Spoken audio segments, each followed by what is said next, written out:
Sorry guys, वो as usual problem Facebook पे cut गया, फिर से जुड़ते हैं। अब देखिए मैं क्या बात कर रहा था, फिर से आप जुड़ जाइए।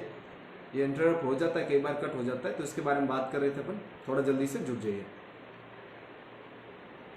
हाँ, तो अभी बात कर रहे थे अपन किसके बारे में कि भाई एक क्या बनेगा, फाइनेंस कमीशन बनेगा, एक वित्त आयोग बनेगा। अब इसके बाद में एक आर्टिकल आपको याद रखना है, वो आर्टिकल है 243 के। सॉरी गाइस, क्या हुआ, कट हो गया बीच में, उसके लिए माफी चाहता हूँ, लेकिन फिर से जुड़िए, आप बात करते हैं, अपन पूरा नहीं हुआ टॉपिक, आज जल्दी कट गया, पता नहीं कैसे हुआ ये, सॉरी फॉर दैट। अब जुड़िए आपकी बातें, देखिए क्या हुआ, 243 के में क्या लिखा हुआ वो बताते हैं आपको। 243 के अंदर क्या लिखा हुआ है, 243 के में लिखा हुआ है कि इसका जो चुनाव होंगे हमारे गांव के सरपंच, वार्ड पंच या फिर इनके चुनाव कौन करवाएगा, तो चुनाव करवाएगा राज्य निर्वाचन आयोग। कौन करवाएगा, राज्य। एक होता है केंद्रीय निर्वाचन आयोग, वो क्या करवाता है, केंद्रीय निर्वाचन जो आयोग होता है वो लोकसभा के और आपके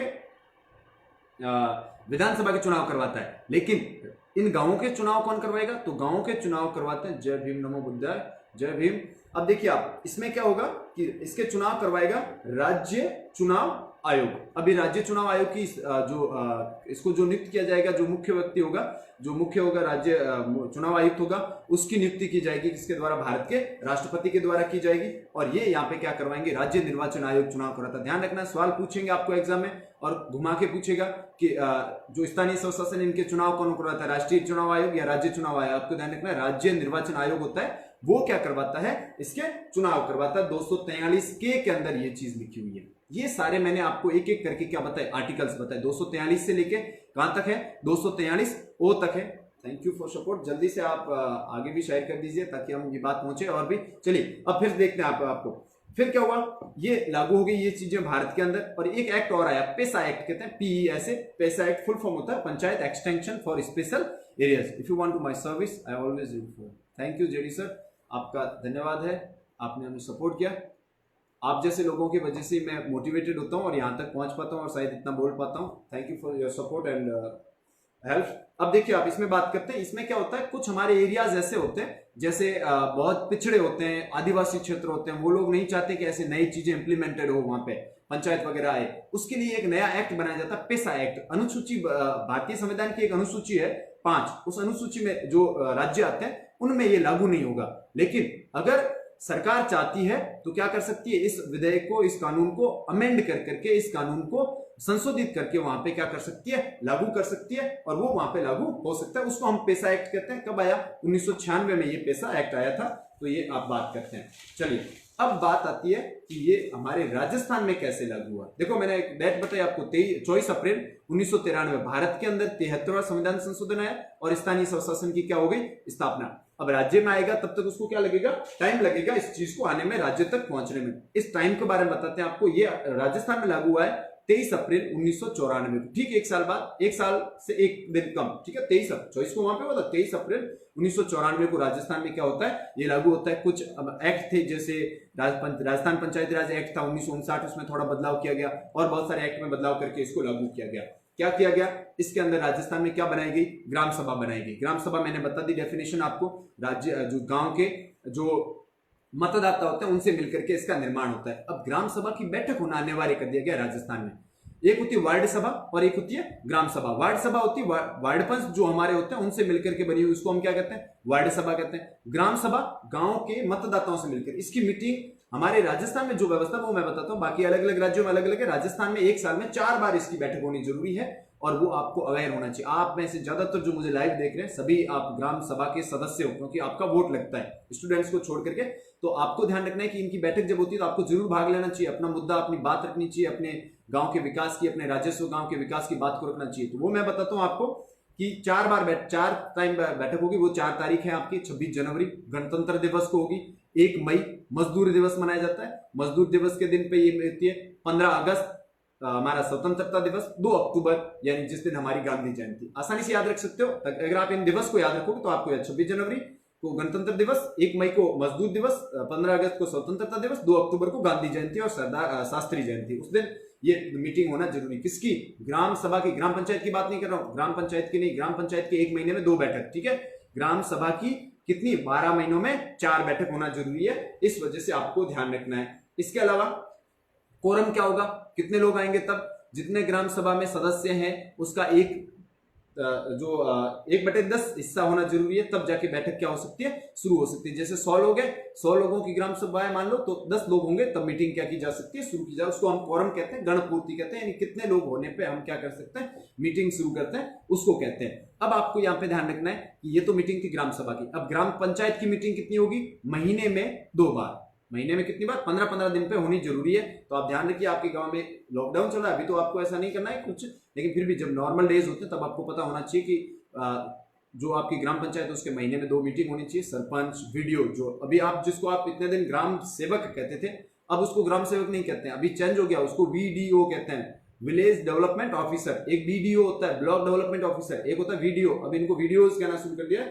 तो आपको वीडियो कहना है ग्राम सेवक की जगह पर। ये क्या करेंगे इसमें, 1 मई को मीटिंग नहीं हुई, वो ग्राम सभा की मीटिंग थी, लॉकडाउन चल रहा है अभी, तो किसी की मीटिंग नहीं हो रही, संसद, सुप्रीम कोर्ट सब बंद है अभी। आने वाले टाइम में आप ध्यान रखना, लॉकडाउन के बाद में बात करेंगे तब। चलिए, अब अगर बात करें पंचायत समिति की बैठक की, तो पंचायत समिति की जो बैठक है 1 महीने में 1 बार होनी चाहिए, और जिला परिषद की बैठक है 3 महीने में क्या होनी चाहिए, 1 बार होनी चाहिए। ये प्रावधान कर रखें, ये आपको चीजें ध्यान रखनी है यहाँ पर। अब बात करते हैं कि चुनाव कैसे लड़ सकते हैं, कौन लड़ सकता है। वो व्यक्ति जिसकी उम्र कितने साल हो, 21 साल हो, वो चुनाव लड़ सकता है। लेकिन आप जिस गांव से चुनाव लड़ रहे हो, जिस ग्राम पंचायत से चुनाव लड़ रहे हो, उस ग्राम पंचायत का आपको वोटर आईडी कार्ड होना जरूरी है, उसी ग्राम पंचायत का सदस्य होना चाहिए। ऐसा नहीं आप किसी और ग्राम पंचायत में जाके लड़ लो, ऐसा नहीं हो सकता। आप एमएलए और एमपी हो तो इसके चुनाव नहीं लड़ सकते, एक से ज्यादा ग्राम पंचायत से आप चुनाव नहीं लड़ सकते, ये बात भी आपको ध्यान रखनी है अच्छे से, ठीक है। अब बात करें ग्राम पंचायत का मुखिया कौन होगा, ये 3 स्तर होते हैं, मैं बताऊं। पंचायत समिति, ग्राम पंचायत, पंचायत समिति और जिला परिषद। ग्राम पंचायत का जो मुखिया होता है उसे हम सरपंच कहते हैं, ठीक है। पंचायत समिति का मुखिया होगा उसे हम प्रधान कहते हैं, और जो जिला परिषद का मुखिया होता है उसे हम क्या कहते हैं, जिला प्रमुख कहते हैं। तो टोटल कितने हुए, 3 स्तर, तीनों मैंने बता दिया आपको। एक सरपंच के पीछे उप सरपंच होगा, प्रधान के पीछे उप प्रधान होगा, जिला प्रमुख के पीछे क्या होगा, उप जिला प्रमुख होगा। अभी बताते हैं आपको, अपने गांव की बात करें कि सरपंच कैसे बनेगा, तो ध्यान रखना है राजस्थान की बात कर रहा हूं, बाकी स्टेट में नहीं। केंद्र ने तो क्या करा, हमारे संविधान में क्या लिखा हुआ, संविधान में लिखा हुआ है कि सरपंच प्रत्यक्ष चुना जाए कि अप्रत्यक्ष, ये हमारे राज्य सरकार पे निर्भर है, ठीक है। ये वहां पे ऐसा लिखा हुआ संविधान में। लेकिन हमारे राजस्थान में क्या व्यवस्था है कि सरपंच प्रत्यक्ष रूप से चुना जाएगा। प्रत्यक्ष रूप और अप्रत्यक्ष क्या होता है, प्रत्यक्ष रूप वो होता है जिसमें जनता सीधे जाकर के वोट देती है किसी प्रतिनिधि को, और अप्रत्यक्ष में जनता सीधे नहीं देती है, या तो जनता के प्रतिनिधि या जनता द्वारा नामित व्यक्ति जाके वोट देता है। सरपंच के चुनाव आपने देखे होंगे, आप ईवीएम में गए, आपके 3 सरपंच कैंडिडेट खड़े हैं, तो जो कभी बैट दे रखा, किसी को अलमारी दे रखा होता है, ऐसे सिग्नल दे रखे होता है, तो आप गए, उस खुद के नाम पे आप वोट देते हो, ऐसा नहीं किसी और व्यक्ति को दो और फिर दूसरा व्यक्ति जाए। अभी देखो, सरपंच राजस्थान में प्रत्यक्ष रूप से चुना जाता है, आप सीधे जाकर के सरपंच के नाम पे वोट देते हो। वार्ड पंच भी क्या चुना जाता है, प्रत्यक्ष रूप से। अब बताते हैं आपको इसका स्ट्रक्चर क्या होता है। ग्राम पंचायत जो निर्मित होगी वो 3000 की जनसंख्या में, अगर गांव की जनसंख्या कितनी है, 3000 है, तो उसके ऊपर 9 वार्ड बनेंगे। कितने वार्ड बनेंगे, 9 वार्ड बनेंगे। अब जो कुछ छूट दी हुई है, जो क्या है, बॉर्डर इलाका है, यानी जो आपके सीमा पर जो देश पड़ते हैं उन पे, ठीक है। तो 3000 की जनसंख्या पे 9 वार्ड होंगे। अब मान लो 3000 किसी ऐसी बहुत साल पहले ग्राम पंचायत बनाई, अब उसकी जनसंख्या बढ़ गई, अब मान लो उसकी जनसंख्या 4500 हो गई, 1500 बढ़ गई, तो 1500 पे 2 वार्ड और बना देंगे। 1500 पे क्या कर देंगे, 2 वार्ड और बना देंगे। जैसे 6000 जनसंख्या हो जाएगी, इसका क्या कर दिया जाएगा, पार्टीशन कर दिया जाएगा, 2 ग्राम पंचायत बना दी जाएगी। ऐसा इस बार हुआ, आपने देखा होगा, नए नए और ग्राम पंचायत बने थे, वो इसी मॉडल पे बने थे, ठीक है। फिर बात करें पंचायत समिति की, पंचायत समिति 1 लाख की जनसंख्या पे बनती है। कितनी जनसंख्या पे, 1 लाख की जनसंख्या, बहुत सारे गांवों का उसमें क्या होता है, समूह होता है, और उसके अंदर 15 क्या होंगे, डेलीगेट होंगे। डेलीगेट समझते हो, प्रधान अलग है, डेलीगेट होता है, सदस्य होते हैं, पंचायत समिति के सदस्य कहते हैं उन्हें, हम डेलीगेट कह सकते हैं, तो वो होंगे 15।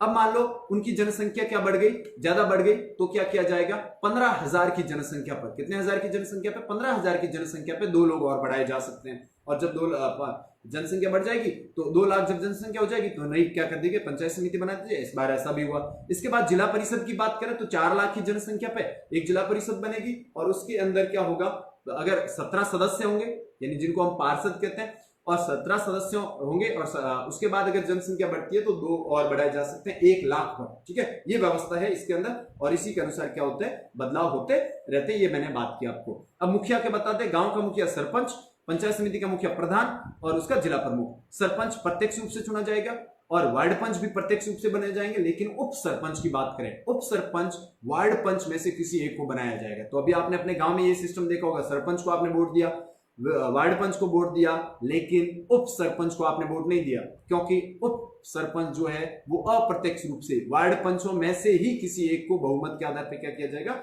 उप सरपंच बनाया जाएगा। फिर बात करते हैं प्रधान की। प्रधान भी क्या किया जाता है, अप्रत्यक्ष रूप से डेलीगेट होते हैं, वो डेलीगेट इनको क्या करते हैं, चुनते हैं, और उनमें से अप्रत्यक्ष रूप से क्या बनाया जाता है, प्रधान बनाया जाता है, जैसे सदस्यों में से ही। फिर जिला प्रमुख को भी ऐसे कैसे, उन्हीं सदस्यों में जो सदस्य चुन के आएंगे, जिस पार्टी के ज्यादा होंगे उस पार्टी से क्या कर दिया जाएगा, उसमें से उसका जिला प्रमुख बना दिया जाएगा। तो आपको ये चीजें ध्यान रखनी जो मैंने आपको बताई है। अब बात करते हैं, यहाँ पे गवर्नमेंट अधिकारी कुछ काम करते हैं। गांव में कौन काम करेगा, सरपंच का साथ देने के लिए वीडीओ होता है, विलेज डेवलपमेंट ऑफिसर, यानी ग्राम सेवक कहते हैं जिसको नॉर्मली, वो। इसके अलावा अपन बात करें पंचायत समिति स्तर पर, तो बीडीओ होता है, ब्लॉक डेवलपमेंट ऑफिसर कहते हैं, बीडीओ साहब कहते हो आप जिसे, उसका फुल फॉर्म होता है बीडीओ, ब्लॉक डेवलपमेंट ऑफिसर। और जो अगर जिला परिषद की बात करें तो वहां सीईओ होता है, मुख्य कार्यकारी अधिकारी कहते हैं, चीफ एग्जीक्यूटिव। शेयर करूं क्या, ये कोई पूछने वाली बात नहीं है गिरधारी राम जी, आपको शेयर करना, इन्फॉर्मेटिव वीडियो है, लोगों तक ज्यादा से ज्यादा पहुंचे, उनको फायदा होगा, आप शेयर जरूर कीजिए। मैंने शुरुआत में आपको कहा था ये चीजें थी, अभी मैंने आपको बता दिया किस तरह से ये काम करते हैं। तो ये हमारी ग्राम पंचायत है, और हमें ये ध्यान रखना है कि किस तरह से हम क्या कर सकते हैं, हमारे लोकल गवर्नमेंट को मजबूत कर सकते हैं। अभी ये क्यों विषय में आया, कुछ गांव में कुछ राज्यों में क्या होने, अभी चुनाव होने, राजस्थान में भी होने, अगर आपको याद हो, पंचायत समिति और जिला परिषद के, तो अभी वहां उनका टेन्योर खत्म हो गया, कार्यकाल खत्म हो गया है। तो कुछ राज्य सरकारें क्या कर रही है, उनके जो राजनीतिक पार्टियां होती हैं, उनके जो प्रतिनिधि होते हैं, उनको वहां पे काम सौंप देते हैं। ये ऐसा करती है तो पता चल जाएगा कि राज्य सरकारें लोकल, यानी जो हमारी स्थानीय सरकार है, उनको ताकत देने से मजबूत है या नहीं है, या उसके प्रति डेडिकेटेड है नहीं है, इस बात का पता चलेगा। आपको बताता हूं, केरल और कर्नाटक भारत के 2 राज्य, उनका स्थानीय स्वशासन बहुत मजबूत होता है। वैसे के वैसे स्थानीय स्वशासन मजबूत करने की जरूरत है हमारे बाकी सबके। अब देखो क्या क्यों है मजबूत है, वहां पे क्या बनाए, वहां का जो पंचायत होता है वो सेल्फ हेल्प ग्रुप बनाता है, महिलाओं को इकट्ठा करके उनका एक ग्रुप बनाता है, सेल्फ हेल्प ग्रुप, यानी वो आपस में सहायता करेगी, किसी भी काम में पैसा इन्वेस्ट करते हैं, और उसके बाद में क्या किया जाता है, उनके द्वारा कोई नया इनिशिएटिव काम किया जाता है, जो जैसे मशीन चलाना, कपड़े बुनाई करना। जैसे हमने एक रुमा देवी करके एक महिला है, उनका नाम सुना, इंटरनेशनल, वो इसी तरह से गई थी। उनको शुरुआत में किसने हेल्प की, पंचायत ने, और पंचायत ने हेल्प की, उनका सेल्फ हेल्प ग्रुप बना, महिलाओं का 20-25 महिलाओं का ग्रुप बना, उन्होंने उसमें पैसा इन्वेस्ट किया, फिर वो कपड़े लेके आई, मशीनें लेके आई, और अब वो इतनी अच्छे कपड़े बनाती है कि इंटरनेशनल लेवल पे हार्वर्ड यूनिवर्सिटी में भी उनको बुलाया जाता है। ये पंचायत के थ्रू हो सकता है, हमारे गांव में भी, आपके गांव में भी ऐसा संभव है। अगर क्या कौन करे, अगर वहां के सरपंच या फिर वहां के जो जनप्रतिनिधि, और ये तो है ही, वो तो करेंगे ही, लेकिन जनता अगर जागरूक हो, उन्हें पता हो कि ऐसा कुछ किया जा सकता है, तो आप मांग करोगे तो पंचायत को करना पड़ेगा, क्योंकि ये आपका क्या है, अधिकार है। इस वजह से इन चीजों के बारे में आपको थोड़ा सा क्या रखना चाहिए, ध्यान रखना चाहिए। तो ये सारी बातें हमने की किसके बारे में, हमारे लोकल सेल्फ गवर्नमेंट। ये आज हमारा टॉपिक है, आई थिंक काफी हो चुका है। तो अभी लोकल सेल्फ गवर्नमेंट के बारे में कुछ चीजें और कभी होगी तो फिर मैं इसके ऊपर लेके आऊंगा, ये काफी इंपॉर्टेंट है। कभी आपको हमारे जो प्रतिनिधि होंगे उनसे भी मिलाने की कोशिश करेंगे, तो आप उनसे, आपको ध्यान रखना है, आपको क्या चीजें देखनी है, आपको ये देखना है कि किस तरह से हम क्या कर सकते हैं, लोकल सेल्फ गवर्नमेंट को मजबूत कर सकते हैं, यानी हमारी स्थानीय सरकार को मजबूत करके कैसे हम एजुकेशन पहुंचा सकते हैं, कैसे हम वीकर सेक्शन, जो कमजोर लोग हैं, उन तक हेल्प कर सकते हैं, बीपीएल योजना आना, ये सारी चीजें अलग है। लेकिन हम बात करें कि हमारे नागरिक मिलकर के, हम लोग गांव के लोग मिलकर के क्या कर सकते हैं। फॉर एग्जांपल एजुकेशन की बात करूं, प्रौढ़ शिक्षा की बात करें, प्रौढ़ शिक्षा में आप समझते हो बुजुर्ग व्यक्तियों की शिक्षा।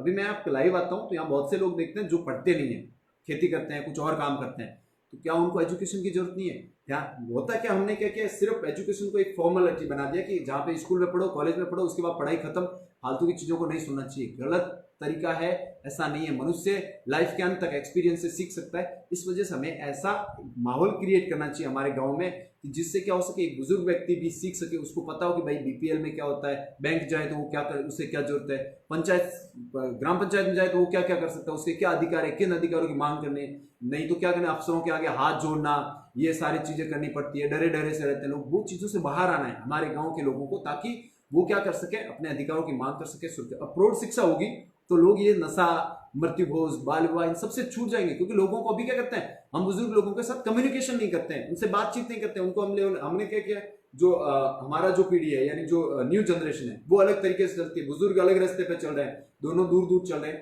तो कब तक हमारा विकास नहीं हो पाएगा। हमें बुजुर्ग लोगों को एक लाइन पे लाना होगा, क्योंकि पढ़े लिखे हम हैं, वो लोग पढ़े लिखे नहीं है, उन्हें शिक्षित करना होगा, उन्हें प्रौढ़ शिक्षा देनी पड़ेगी। हम एक व्यक्ति नहीं दे सकता, सभी प्रयास करेंगे। इसके अलावा अगर ग्राम पंचायत प्रयास करती है, आपका ग्राम पंचायत प्रयास करता है तो इसके थ्रू, क्योंकि आप देखिए हमारे पास में हमारे गांव के अंदर बीए किए हुए, ग्रेजुएशन किए हुए, बीएड किए हुए, एमए किए हुए लोग बैठे हैं, उनके पास कोई रोजगार नहीं है। पहली बात तो अगर ग्राम पंचायत इनिशिएटिव लेती है और इन लोगों को, चाहे ऐसा नहीं कि उतना ज्यादा पैसे दो, ये पैकेज दो, ये नहीं जरूरी नहीं है, उनको वो एजुकेट कर सकते हैं हमारे गांव के लोगों को, अगर हमारी ग्राम पंचायत इसके प्रति क्या करे, काम करे, एक योजना बनाए तो आपको इन चीजों को तभी तक नहीं हो सकता जब गांव के लोग इस बात पे मुद्दा उठाएंगे। मैंने आपको बताया कब कब मीटिंग होती है, आप उस पर बात, शिक्षा के बारे में उठा सकते हो।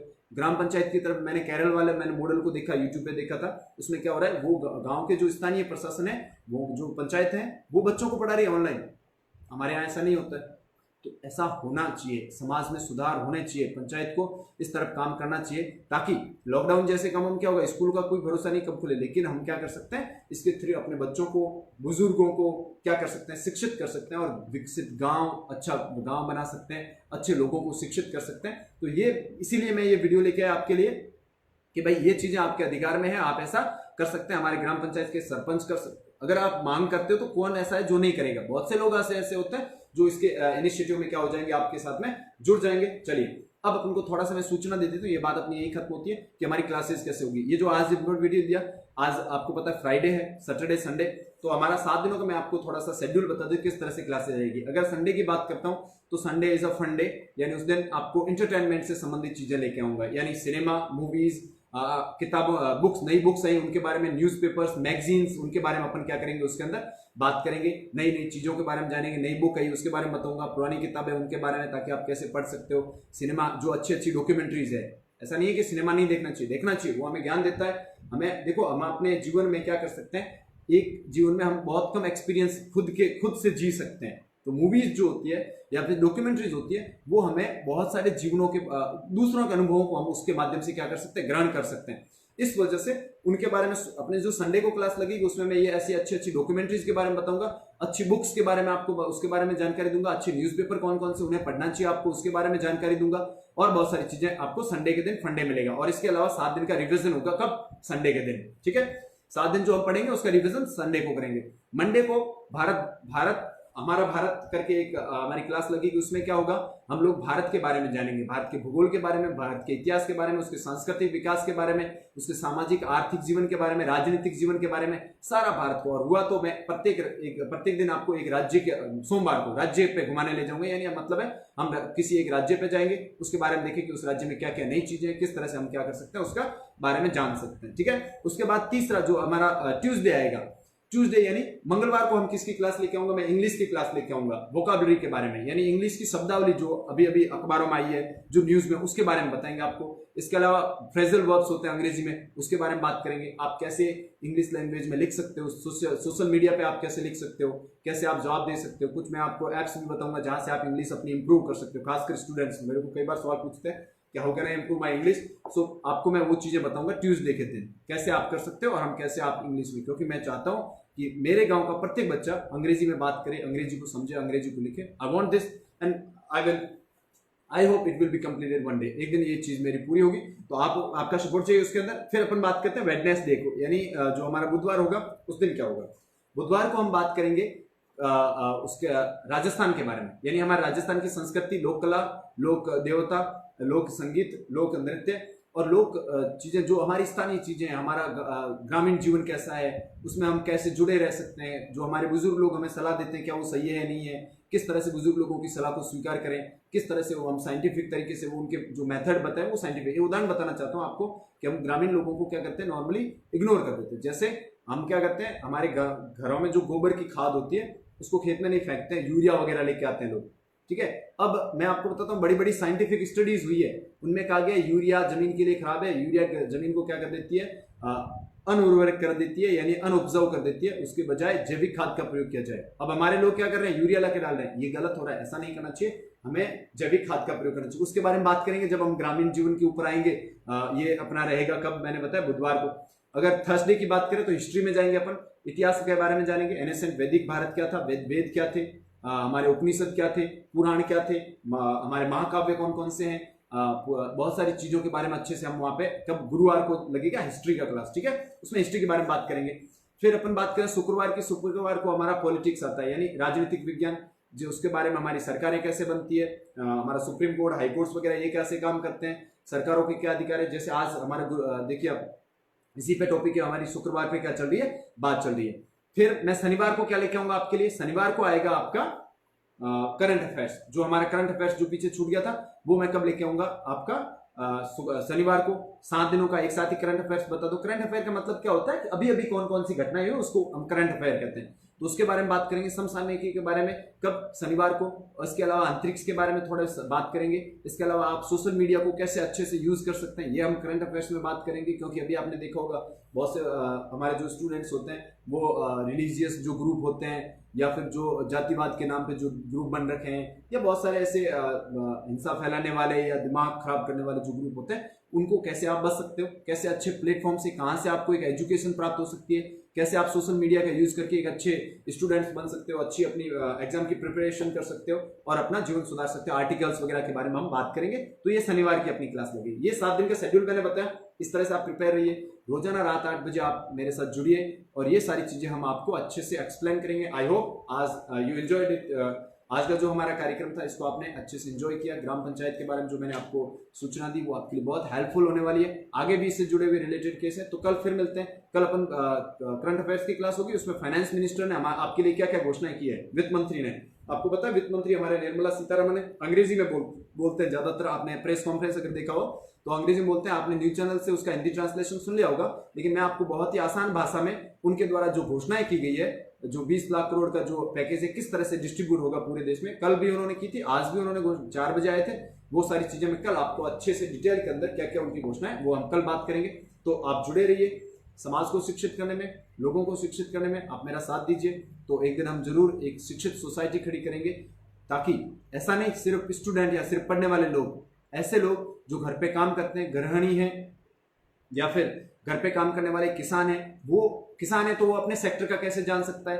एक कोई व्यक्ति ड्राइवर है तो वो अपने जीवन को कैसे सुधार सकता है। इसके अलावा अगर दुकानदार है तो वो कैसा अपना जीवन सफल बना सकता है। सबके बारे में बात करेंगे। और हम हमारे जो ग्रामीण जीवन है, ऐसा नहीं है कि हम सिर्फ सिटीज में जाकर के क्या करें, मॉडर्न बातें करें, ऐसा नहीं हो सकता। हमें अपने गाँव को क्या करना, आगे बढ़ाना होगा, शिक्षित करना होगा। तो I hope you enjoyed it. तो हम कल फिर मिलते हैं रात 8 बजे। टाइम याद रखिएगा और मैंने जो शेड्यूल बताया है उसकी क्लास का शेड्यूल याद रखिएगा। और मैंने पोस्ट भी कर दिया, मेरी पोस्ट पे जाकर के आप चेक कर लीजिएगा कि वहां पे आपका क्लास कैसे कैसे होना, वहां डिटेल में पोस्ट किया हुआ है। और मेरा एक पेज बनाया मैंने, शिवॉइस क्रिएटिव वर्ल्ड, उसमें आप जरूर आइए, आप वहां पे जुड़िए, ताकि मैं उसके थ्रू लाइव, अभी तो यहाँ आ रहा हूँ, उसके थ्रू लाइव आऊंगा। तो आपको ध्यान रखना है, इन चीजों से जुड़िए। हमारा एक यूट्यूब चैनल भी है जो मैं यहाँ लाइव करता हूँ, बाद में वहाँ प्रोवाइड भी करवाता हूँ, that is RNT education centre. उस पर आइए, वहाँ पे आपको ये पूरा वीडियो मिल जाएगा।